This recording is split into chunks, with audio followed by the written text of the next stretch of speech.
Hai guys, berjumpa lagi dengan Mimin Kece di akhir tahun ini. Harapan Mimin sih mudah-mudahan tahun depan pandemi ini segera berakhir dan kita semua diberikan kesuksesan.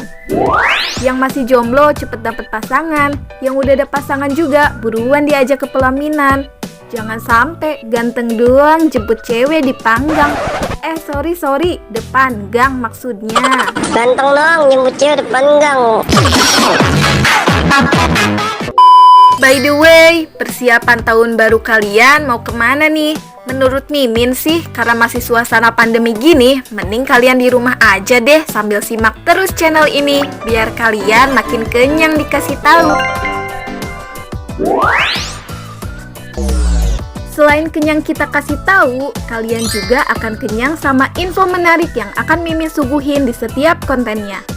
Langsung aja yuk dan simak sampai selesai ya. 7 tradisi tahun baru teraneh di dunia. Mungkin di Indonesia kamu biasa melihat perayaan tahun baru dengan tradisi meniup trompet atau membuat barbecue bersama keluarga. Tapi tahukah kamu bahwa setiap negara punya ciri khas masing-masing dalam merayakan pergantian tahun? Berikut 7 tradisi perayaan tahun baru paling aneh di dunia. Yang pertama, scarecrow burning di Ekuador. Untuk menghalau nasib buruk atau hal buruk yang terjadi di tahun lalu, warga Ekuador membakar orang-orangan sawah yang dipenuhi kertas pada malam tahun baru. Mereka juga membakar foto hal-hal yang mewakili tahun lalu. Mimin tahu kalau kalian ikut perayaan ini, pasti kalian akan bakar foto mantan ya kan? Yang kedua, Rontings di Filipina. Berharap membawa kemakmuran dan kekayaan untuk tahun depan, orang Filipina mencoba menggunakan sebanyak mungkin benda bulat untuk mewakili kekayaan. Misalnya pakaian hingga makanan yang berbentuk bundar.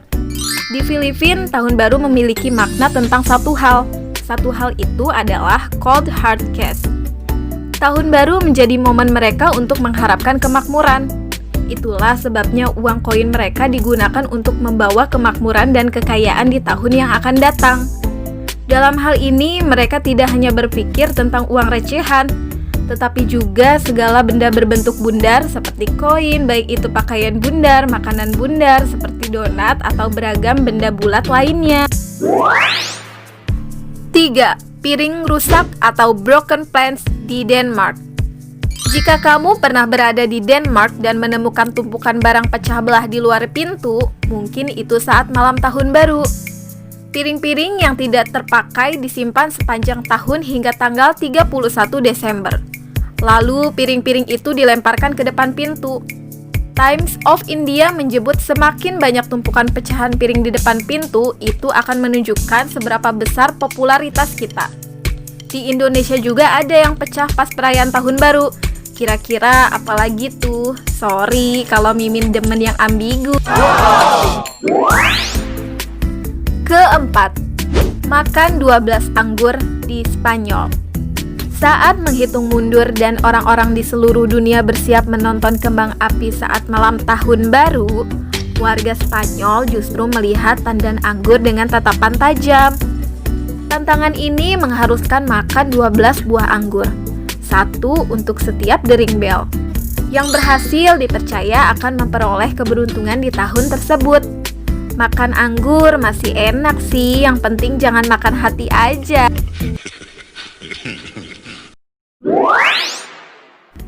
5. Festival Takanakui, Peru. Festival tahunan Peru yang diadakan pada akhir Desember ini adalah tentang untuk saling mengalahkan satu sama lain. Para kontestan berhadapan di atas ring untuk berkelahi tanpa busana dan diawasi oleh polisi setempat.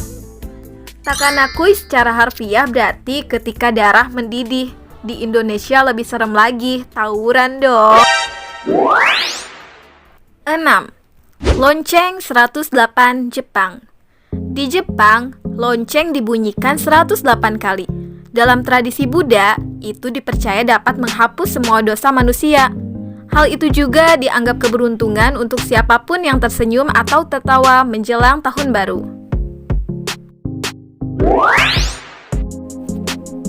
7. Pakaian dalam berwarna Amerika Selatan. Di negara Amerika Selatan seperti Meksiko, Bolivia, dan Brazil, keberuntungan untuk tahun depan ditentukan oleh celana dalam. Mereka yang ingin mencari cinta mengenakan pakaian dalam merah pada tahun baru, sementara warna kuning untuk menginginkan kekayaan dan keberuntungan. Kemudian warna putih diperuntukkan untuk kedamaian. Kirain di Indo doang pakaian dalam berguna selain buat dipakai. Ya, kalau di Indo sih pakaian dalam biasanya dilempar ke genteng buat nolak hujan.